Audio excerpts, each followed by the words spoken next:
సుమన్ టీవీలో మీ business promotions కోసం ఈ కింది నెంబర్ను సంప్రదించగలరు.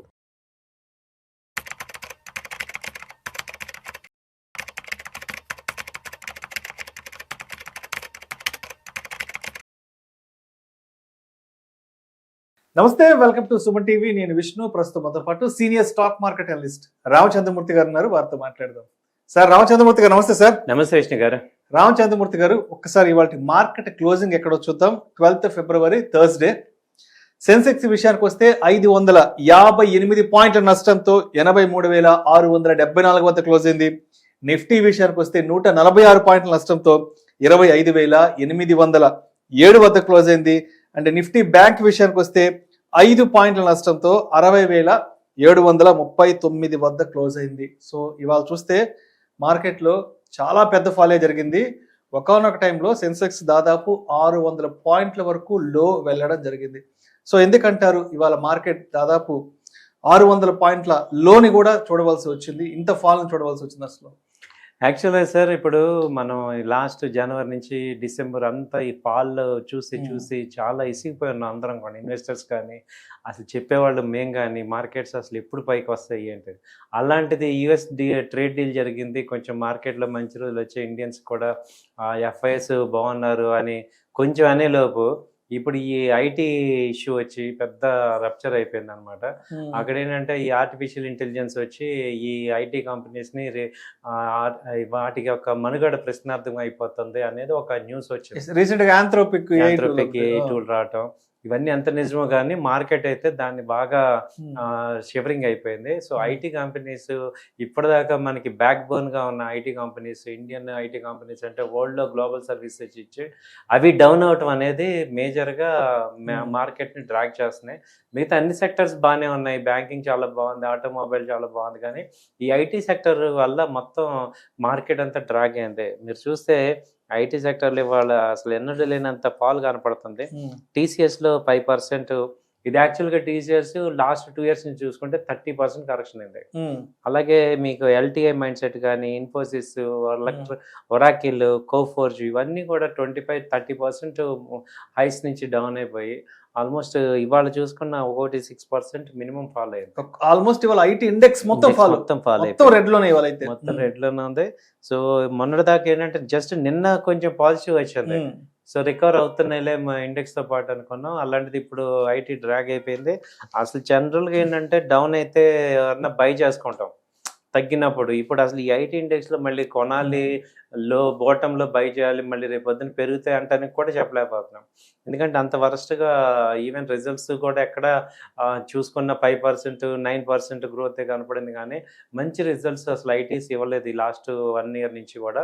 అట్ ద సేమ్ టైమ్ ఈ యొక్క థ్రెట్ కూడా వస్తున్నాయి అనేది ఇది ఒక పెద్ద ఇది అవుతుంది. అంటే ఒకప్పుడు ఇండియా అంటేనే ఐటీ కంపెనీస్ ఇండెక్స్ని లేపింది, ఇక్కడ తీసుకొచ్చిన ఐటీ కంపెనీస్ ఇప్పుడు డౌన్ అవటం అనేది అసలు చాలా బాధాకరంగా ఉంది. సో వాటిల్లో ఇన్వెస్టర్స్ అందరం కూడా మళ్ళీ యాడ్ చేయాలా తెలియట్లేదు, అసలు ఇంకా ఫాలో అవుతాయా, బయటికి రావాలా ఏంటి అనే పరిస్థితిలో ఉంది. సో ఇది మేజర్గా ఇది ఇండెక్స్ని డ్రాక్ చేస్తుంది. అంటే ఇవాళ ఎక్సెప్ట్ ఒక కన్స్యూమర్ డ్యూరబుల్స్ తప్ప అన్ని ఇండెక్స్లు ఇవాళ రెడ్ లోనే క్లోజ్ అయ్యాయి. అవునండి. ఓకే. సో ఆల్ ఇండెక్సెస్ అయితే బ్యాంకింగ్ ఇండెక్స్ కొంచెం పాజిటివ్గా ఉంది. బ్యాంకింగ్ ఒకటి.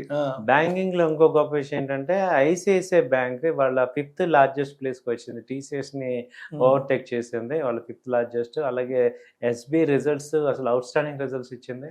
సో 1200 అది ముందు పెరుగుతుంది.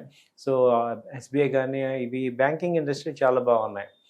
బ్యాంకింగ్ పాజిటివ్ ఉంది, కానీ మిగతా ఇండస్ట్రీ మిగతా సెక్టర్స్ బాగా ఇచ్చేసాయి. కన్జ్యూమర్ గుడ్స్ తప్ప మిగతా అన్నీ కూడా డౌన్ అయినాయి. అలాగే ఆటోమొబైల్స్లో ఐషర్ మోటార్ మంచి రిజల్ట్ ఇచ్చింది.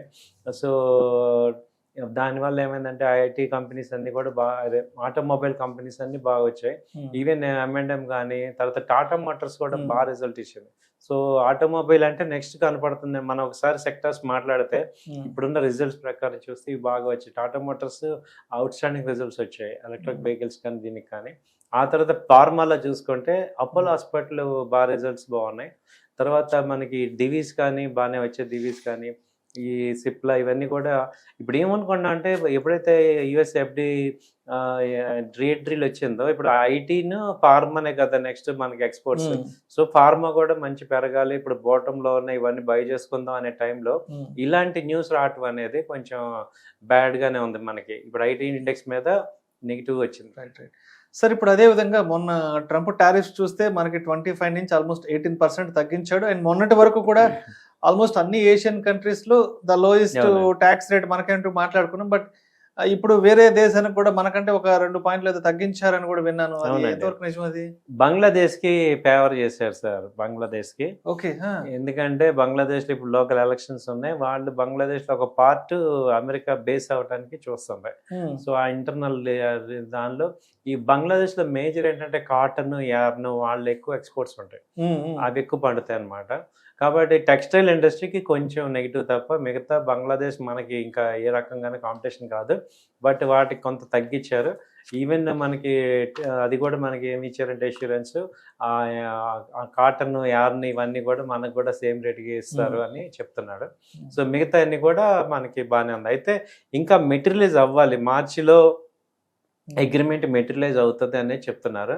సో అది కూడా ఒక డౌట్ పడుతున్నారు అనమాట ఇండియన్స్, అసలు ఇది మెటీరియలైజ్ అవుతుందా? ఎందుకంటే ట్రంప్ మీద ఇప్పుడు చాలా అభియోగాలు వస్తున్నాయి కదా, ఎపిస్టిన్ ఫైల్స్ మీద చాలా అభియోగాలు వస్తున్నాయి, ఇవన్నీ వీడియోస్ కూడా బాగా వైరల్ అవుతున్నాయి. కాబట్టి ఇవి యుఎస్ ని ఎంతవరకు కుదిపేస్తాయి ఏంటి అనేది ఒక క్లారిటీ లేదు. సో ఇప్పుడు ట్రంప్ నిజంగానే ఎగ్జిట్ అవ్వాల్సి వస్తుందా, వస్తే ఏంటి పరిస్థితి?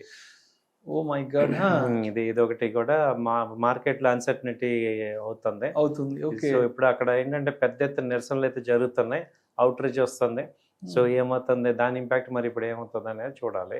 సో దాని మీద మార్కెట్స్ కూడా ఇంపాక్ట్ అవుతున్నాయి. అంటే ఒక కాన్ఫిడెంట్ గా ఎఫ్ఐస్ వచ్చి మార్కెట్ లేపాలి, అలాగే ఇప్పుడు ఇన్వెస్టర్స్ అందరూ కూడా కాన్ఫిడెంట్ గా ఇండియాలో బై చేద్దామంటే ఈ యొక్క ఇంకా అన్సర్టనిటీ ఉంది. అంటే మొన్న అసలు అన్ని కూడా ఎటు అడ్డంకులు లేవు ఇప్పుడు మార్కెట్ పెరగడానికి, అయినా మార్కెట్ పెరగట్లా. ఎగ్జాక్ట్లీ, ఎందుకంటే గ్లోబల్ గా ఉన్న అన్సర్టనిటీస్ మొత్తం కూడా సార్ట్ అవుట్ అయిపోయింది. ఎందుకంటే ఒక mother of all deals European deal okay అయిపోయింది. తర్వాత సరే ఒక 10-15 డేస్ బ్యాక్ ట్రంప్ కూడా చాలా సెట్ బ్యాక్ అయ్యి టారిఫ్లు కూడా బాగానే తగ్గించారు, మార్కెట్లకు ఫేవర్ చేశాడు అనుకున్నాం.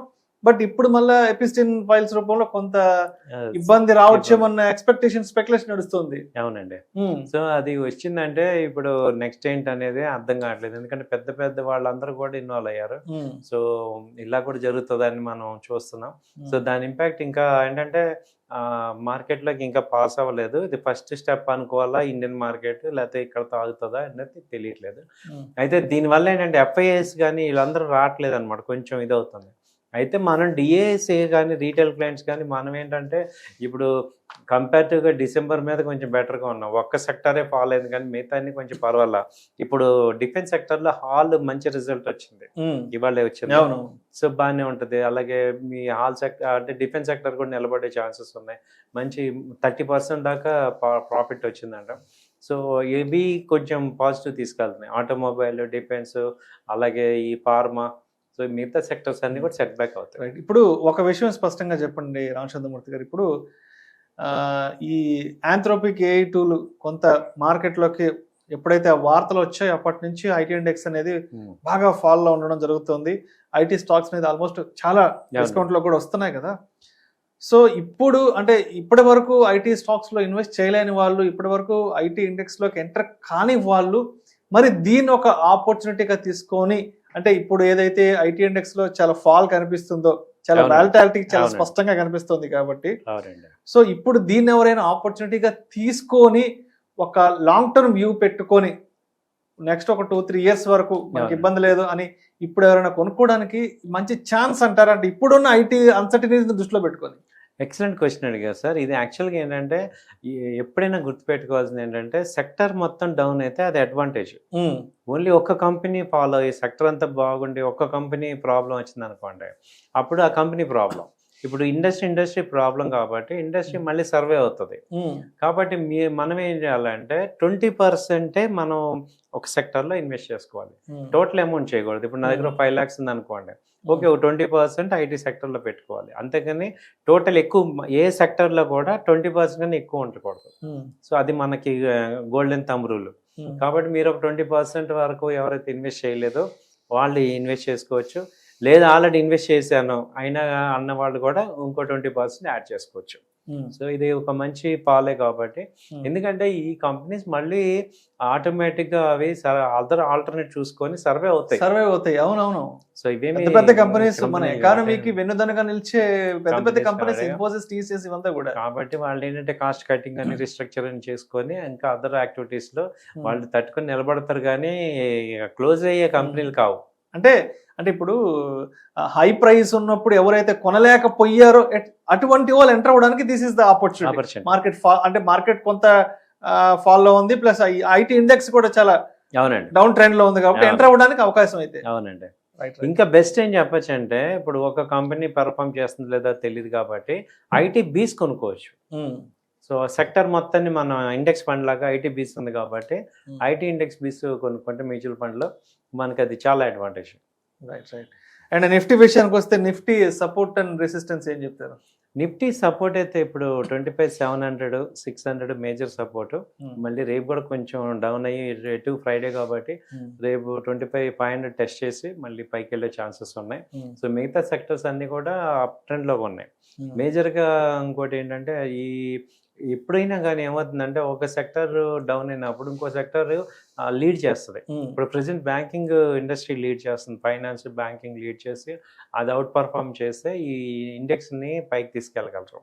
సో మళ్ళీ ఇప్పుడు డిఫెన్స్ రావాలి, తర్వాత ఈ మనకి రైల్వే ఇవన్నీ కూడా పర్ఫార్మ్ చేయాల్సిన సెక్టర్స్ ఉన్నాయి, చేస్తారు.